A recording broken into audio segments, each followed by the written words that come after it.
welcome to my workshop. My name's Darren and we're here for another 3D prints in the workshop. First up, I've got these Selfaligning sanding blocks by PaSe.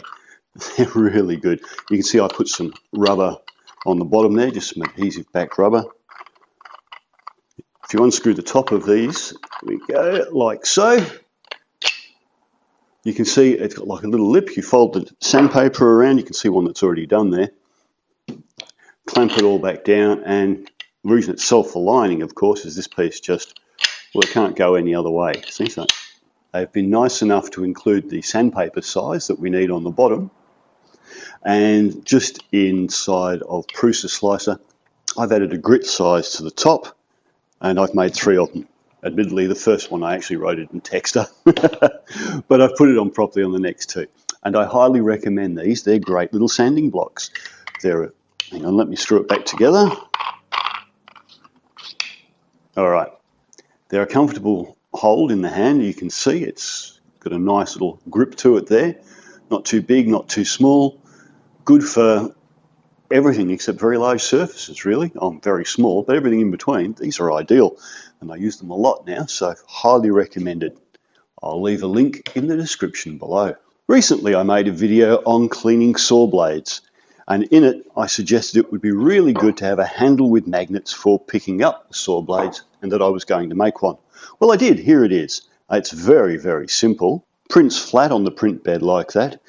And as you can see, underneath, I've left a hole for these hot insert threads.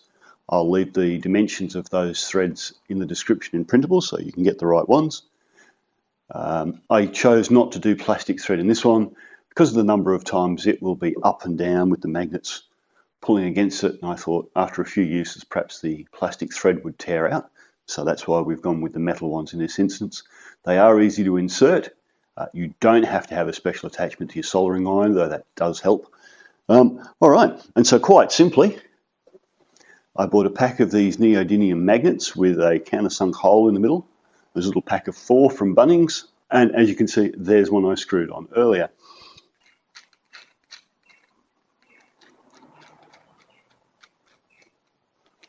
And so, as you can imagine, what they're for is for picking up saw blades, like so. Does a great job.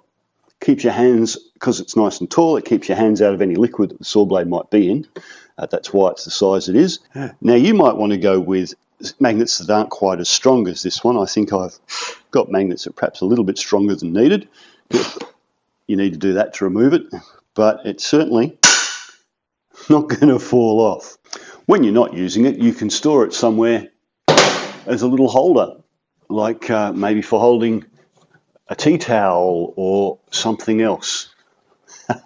In a previous episode of 3D Prints in the Workshop, I introduced this Holddown stick for holding down small pieces of wood when cutting them on a miter saw.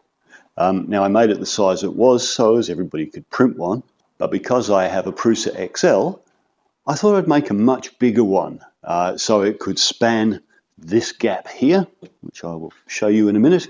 This one is big and had to be printed diagonally on the PaSe XL to give you an idea of bed size. So people with smaller printers, I'm sorry, you'll have to skip it.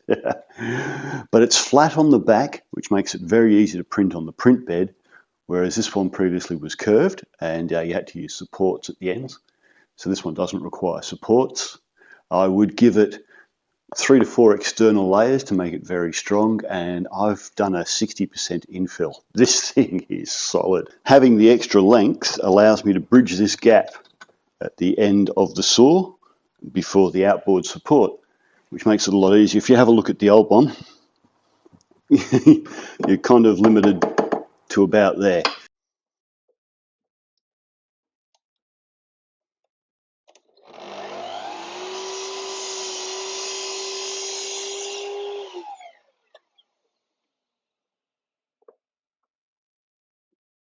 In a previous 3D Prints in the Workshop, I introduced the Gluebot cup, a holder designed to hold both the Gluebot, which is a glue bottle, and some applicators or brushes to use with it. It's served me very well.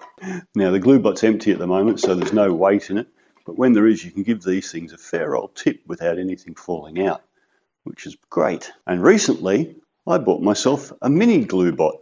So I've made a mini Gluebot cup.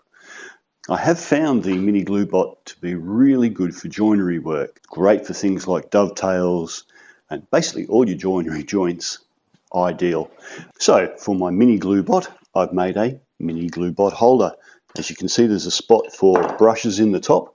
I've got those in there at the moment, but of course I've made them a different shape so you can put anything you want in there, or a couple of anythings that you might want in there. I've found for getting into joints and things that these little fellas are quite good. So that's what I've got there. So again, it can be tilted without the Gluebot falling out, and the handle makes it easy to move around, carry, and doesn't take up much space. Your brushes are always with your glue. As always, I will leave links in the description below to all of those items. Hopefully you'll find something in there useful. Have a great day, and I will catch you in the next video. Bye for now.